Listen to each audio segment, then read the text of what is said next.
لو تناهيتم إلى سر الحياة وصنعتم كائنا حيا نرى.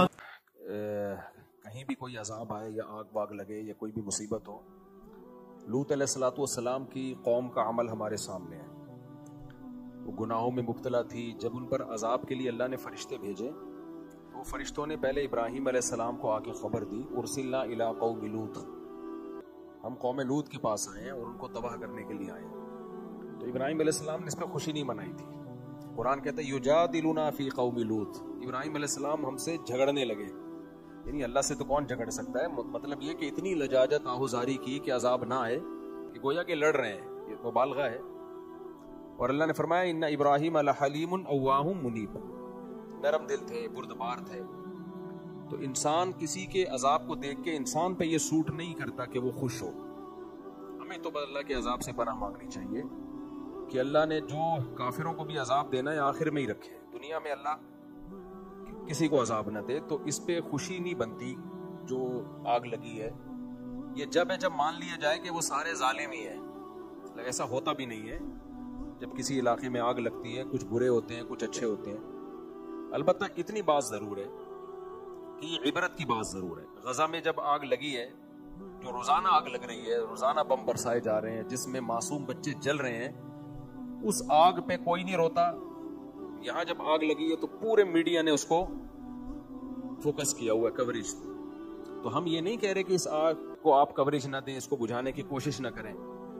یہ جیسے انسان ہیں تو غزہ میں رہنے والے بچے، عورتیں، وہ بھی تو انسان ہیں. ان کے بارے میں خاموشی اختیار کر لینا، بلکہ اور اسرائیل کو اپریشیٹ کرنا، پروموٹ کرنا، اس کی مدد کرنا، تو پھر انتقام کی اللہ کی آگ بھی جوش میں آتی ہے. اور اللہ بتاتا ہے کہ تم جو کر سکتے ہو تم کرو، میں جو کر سکتا ہوں وہ میں کروں گا. وَمَكَرُوا وَمَكَرَ اللَّهُ وَاللَّهُ خَيْرُ الْمَاكِرِينَ. اللہ کہتے ہیں یہ میرے خلاف تدبیریں کرتے ہیں تو میں بھی تدبیر کرنے والا ہوں، اور میری تدبیر ان سے زیادہ پاورفل ہوتی ہے. تو ہم اس آگ پہ ہرگز خوش نہیں ہیں. اللہ اس آگ کو جلدی بجھا دے. بہت سے بے گناہ لوگ بھی ہوں گے اور بہت سے ظالم بھی ہوں گے. جیسے انہوں نے کہا کچھ ظالم صحافی جو ہے وہ اسرائیل کے اس عمل کو اپریشیٹ کرتے ہیں جو غزہ میں جو کچھ کر رہا ہے. تو ان صحافیوں کے گھر بھی جلے. نہ جلتے اچھا تھا، ویسے ہی اللہ ان کو ہدایت دے دیتا.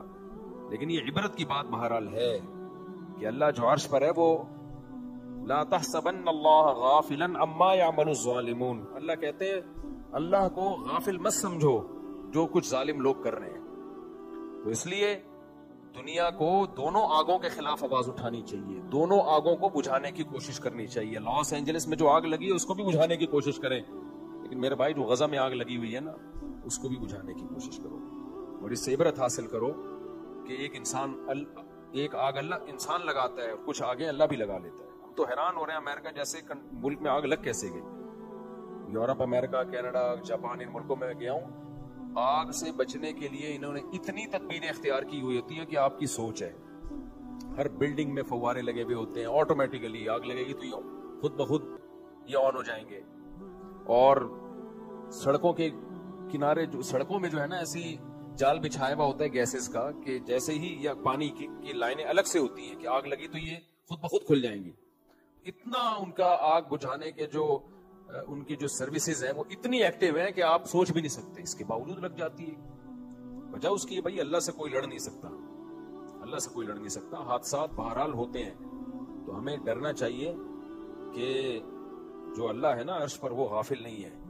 تو اتنی بات ضرور ہے کہ ان بڑی طاقتوں کو ہوش کے ناخن لینا چاہیے کہ آپ غزہ پہ جس طرح سے خاموش ہو. ٹھیک ہے کچھ لوگ احتجاج، وہاں بھی امریکہ میں بھی عوام احتجاج کرتی ہے، یہ سارے امریکہ ایک جیسے نہیں ہیں. بہت سے لوگ غزہ کے حق میں آواز اٹھاتے ہیں. یو کے میں بھی، آسٹریلیا میں بھی، کینیڈا میں بھی، ہر جگہ آوازیں اٹھ رہی ہیں. لیکن وہ اتنی پاورفل آوازیں نہیں ہیں کہ اسرائیل باز آ جائے اس ظلم سے جو وہ غزہ میں کر رہے ہیں. تو اس لیے یہ عبرت کا سامان ہے.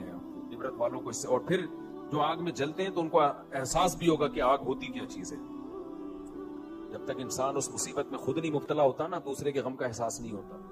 جو اللہ نے ہمیں رمضان میں روزے رکھنے کا حکم دیا اس میں بہت ساری حکمتوں میں ایک حکمت یہ بھی ہے کہ بھوکا رہ کے غریبوں کا احساس ہوتا ہے کہ بھوک کیا چیز ہوتی ہے. جن کو کھانا نہیں ملتا ان بیچاروں کی کیا کیفیت ہوتی ہے. تو اللہ کی طرف سے آزمائش ہے. اللہ تعالیٰ اس آگ کو جلدی بجھائے اور اس عذاب کو جلدی ٹالے، ختم کرے. اور لوگ جتنے جو زخمی ہیں اللہ ان کو جلد سے جلد شفا دے. لیکن اللہ اس سے ان ظالموں کو سیکھنے کا موقع بھی دے، عبرت کا موقع دے کہ جنہوں نے غزہ میں آگ لگائی ہوئی ہے، یا آگ لگائی تو نہیں ہے لیکن اس آگ کو وہ پروموٹ کر رہے ہیں، اپریشیٹ کر رہے ہیں ظالموں کو کی حوصلہ افزائی کر رہے ہیں، یا اس آگ لگانے میں ان کے شریک بن رہے ہیں۔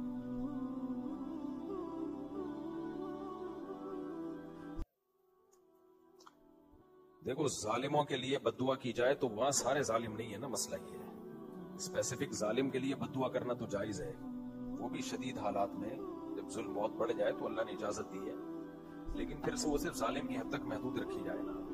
میں گیا ہوں لاس اینجلس، سارے ظالم نہیں ہے وہاں، بہت سے نیک لوگ بھی رہتے ہیں، بہت سے امریکی بھی ایسے ہیں جو اسرائیل کو سپورٹ نہیں کرتے، وہ غزہ کے حق میں، وہ غزہ پہ جو ظلم ہو رہا ہے اس کے خلاف ہیں، لیکن جب اس طرح کے اجتماعی عذاب آتے ہیں وہ تو سبھی لپیٹ میں آتے ہیں پھر اس کے۔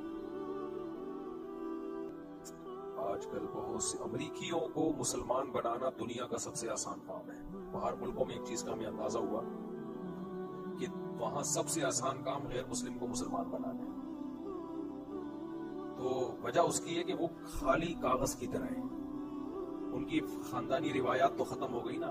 انڈیا میں کسی جب ہندو مسلمان بنتا ہے نا تو اس کی پرمپرا اور پیچھے پورا خاندان اور وہ دھمکیاں اور قتل، گوروں کے یہاں تو یہ سیٹ اپ ہی نہیں ہے چچا ماموں والا، صحیح ہے نا؟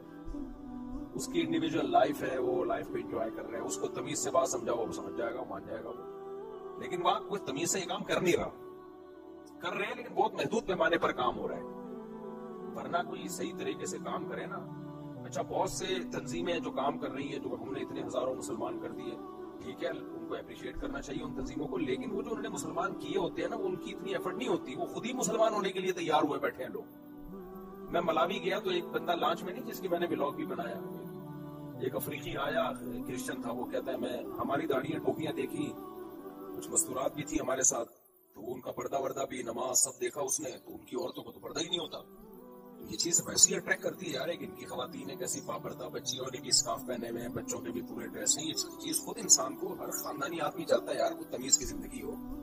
تو وہ آیا اور کہنے لگی یہاں سے یورپ جاتے ہیں لوگ، لڑکے سوچتے ہیں یار اس ٹھاک میں جا رہے ہوتے ہیں، تو یہ سب 2-4 دن کے مزے ہیں، اس کے بعد یہ نیچرل لائف نہیں ہے۔ انسان کو پردے والی عورت ہی اچھی لگتی ہے، اپنی بیوی بیٹی ماں کو سب لوگ، مرد پردے میں ہی اچھی لگتی ہے اس کو، یار پردے میں ہی رہے گی، بیوی بھی پردے میں ہی اچھی لگتی ہے۔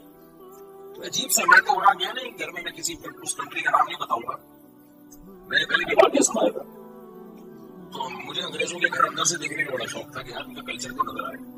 تو ایک کنٹری میں ہمارا جانا، انگریز نہیں تھے وہاں پہ، غیر مسلم تھے، گورے نہیں تھے، لیکن گوروں کے ٹائپ کے ہی ہو گئے ساری دنیا، تو وہ بھی بڑا کافی اس کا ملک تھا۔ تو میں نے ان سے کہا یار تھوڑا مجھے گھر کے اندر کو تو دکھاؤ بڑا کیا ہے، تو وہ ان کے پڑوس تھے، انہوں نے بات کر لی، ایک انکل باہر کھڑے ہوئے تھے، ان سے اجازت لی کہ اسکالر ہے، پاکستان سے آئے ہیں، یہ آپ کے گھر کے اندر کا سیٹ اپ دیکھنا چاہ رہے ہیں، کیا ہوتا ہے، کیسے رہتے ہیں آپ لوگ، ہمیں یہ ہے شوق۔ اس میں بیوی تھی نا، کمیز اتاری بھی تھی، شکر ہے نیچے پہنا ہوا تھا، ورنہ پینے کے بعد بازار پر وہ سمجھتا ہے کہ پہنا ہوا ہے، وہ ہوتا نہیں ہے پہنا ہوا، اوپر سے کمیز اتری بھی، تو میں نے کہا قابل برداشت ہے، تو میں اس نے کہا ٹھیک ہے چلے جاؤ۔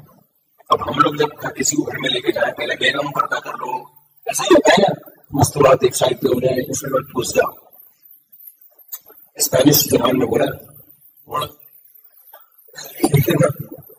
ہم نے کہا یار تو پردہ کچھ بھی نہیں۔ اندر گئے تو اس کی تو دادی بیٹھی ہوئی تھی، وہ تھی اس کی وائف، لیکن بیچاری دادی لگ رہی تھی۔ یہ بات اس لیے نہیں، آپ کو کیا پتا لوگ نیچے لکھو کہ کسی کا راز کی فاش کرا تھا، تم اسپین چلے جاؤ تو بڑی بات ہے یار، راز فاش تمہیں گھر کا ایڈریس چھوڑ دیا ہوں میں۔ ہوا و حرص والا دل بدل دے، میرا غفلت میں ڈوبا دل بدل دے۔